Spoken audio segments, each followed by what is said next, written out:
Hi folks, Rick Edwards here. Thank you for joining me for another lesson.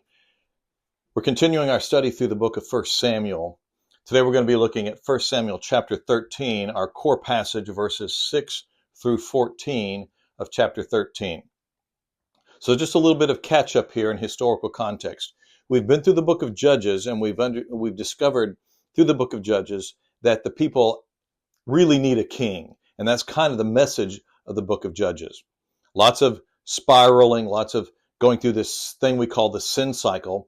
And then we get to the book of 1 Samuel, where the early chapters deal with the close, the end of the period of the Judges. And the first 7 chapters of 1 Samuel are really transitional chapters, setting us up for the arrival or the coming of the monarchy, which begins in chapter 8, which is what we looked at last week. So in chapter 8, the leaders of the people come to Samuel and say, we want a king. Samuel is not happy. God is not happy. But ultimately, God says to Samuel, go ahead, give them a king. And he does. And we talked in that video about the fact that they were wanting ultimately the right thing, but they wanted it for the wrong reasons and at the wrong time. But nonetheless, God says to Samuel, give them the king. So he goes out under God's direction. Samuel finds Saul, anoints him as king, and Saul becomes king. And at first things start off okay. He looks okay, looks good, sounds good, performs okay as a king. And then we get to chapter 13, today's text, where things begin to go bad for Saul. Things begin to go wrong for Saul. And we begin to see that, in fact, Saul is not the kind of king that, in fact, God wants them to have. We're going to come back to that thought in just a moment. But that brings us to today's core passage, 1 Samuel 13, 6 through 14. Now, I'm going to encourage you to read the material, read the text so you understand, because we're not going to take time to go through every detail of the text. But we are going to look at some key things that are important. And I want to start off by talking about an important question that you can ask your class. And this is an interesting question, I think. I've encountered this question throughout my ministry. But here's the question you can ask your class. Have you, or has someone you known ever been asked this question by oftentimes young people? But here's the question. Is it a sin if I blank? Is it a sin if I blank? Have you ever heard that question? Or do you know someone who has been asked that question? When I used to serve as a youth minister in a church, many times in my dealings with young people, they would raise the question, well, Rick, is it a sin if I do this? Or is it a sin if I do that? And we always had to stop and talk about the fact that they're asking the wrong question. If you're asking, is it a sin if I do this? What you're really doing is simply asking for a list of do's and don'ts. You're reducing your Christianity to a list of do's and don'ts. Can I do this? Should I not do that? Just tell me what to do, or tell me what not to do, and I'll do that. Because their thinking is, my Christianity is all about my behavior. How should I act? And so the focus is upon our behavior rather than upon our heart. And as we think about this text, the common theme that is going to run through all the stories about King Saul is this issue of the fact that he's not the kind of king that God wanted the Israelites to have. But why? Why wasn't he the kind of king they wanted? In so many ways, he looked good. In so many ways, he seemed to be the kind of king that Israel wanted. Certainly the kind of king they wanted. But why wasn't he the kind of king that God wanted them to have? Well, we find the answer in verse 14 of today's text. And it's in that verse 14, the second part of that verse, where in contrasting Saul to King David, who was going to be coming, the text says, God says to Saul through Samuel, the Lord has found a man after his own heart.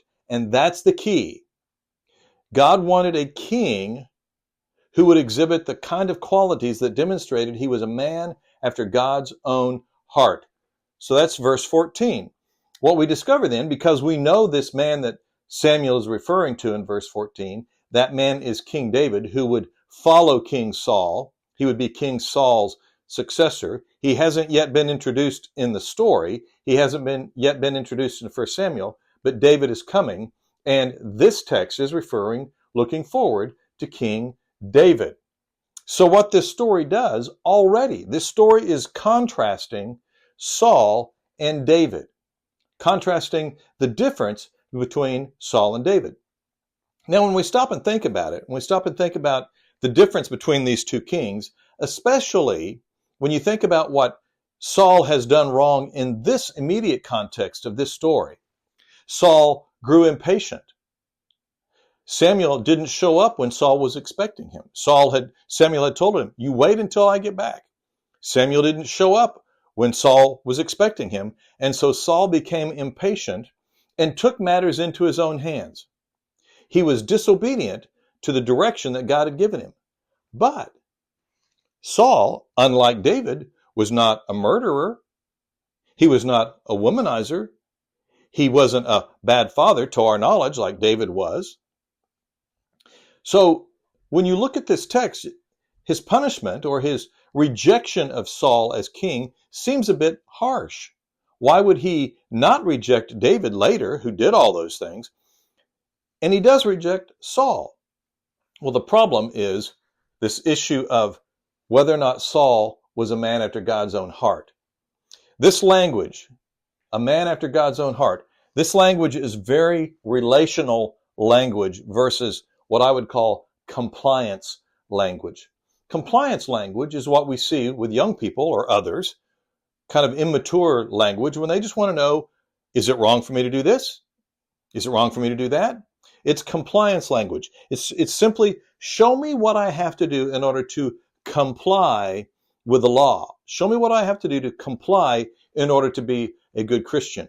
Whereas what God is looking for is an issue of the heart. He's concerned about how our heart is before him. And David, even though he had many faults and he made many mistakes, David consistently demonstrates that he is a man after God's own heart.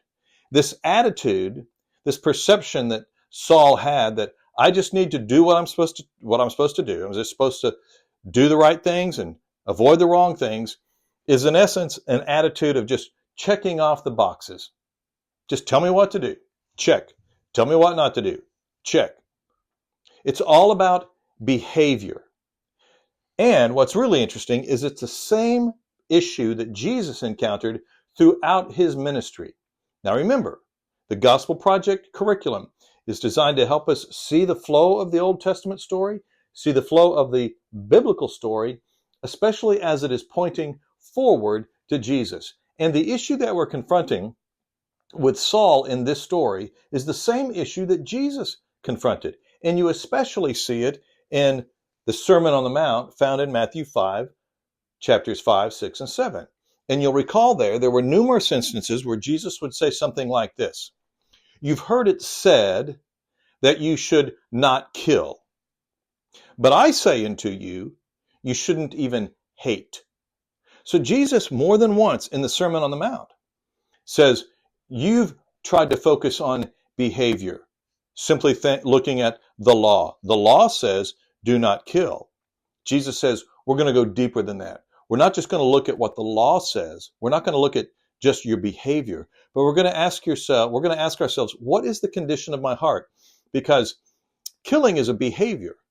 Hate is an aspect of our heart. It's a condition of the heart. So this issue that we're dealing with Saul, the reason he's rejected as king is because he didn't have a heart for God. He didn't have a personal relationship with God. Now we're doing another video. We've made another video that you can look at that goes into a deeper look at this contrast between King Saul and King David. It's pretty interesting, the contrast. Why are they so different, especially when David's behavior in many ways was worse than Saul? So you can look at that video on the contrast between King Saul and King David. But the bottom line to help us understand for this lesson, this story in chapters 13, verses 6 through 14, This story is about Saul's lack of a personal relationship with God. Even though in some ways he checked off all the boxes, he did everything right. Yeah, he kind of goofed up here a little bit. I'm not diminishing his sin. I'm just saying by comparison to David, Saul's sin here in this chapter could have been worse.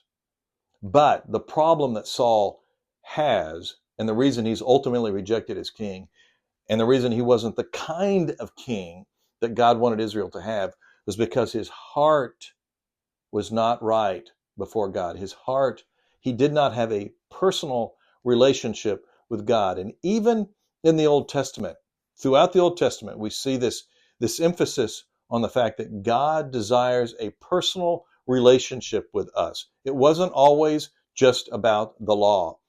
Adherence to the law, compliance to the law, simply was supposed to reflect our love for God.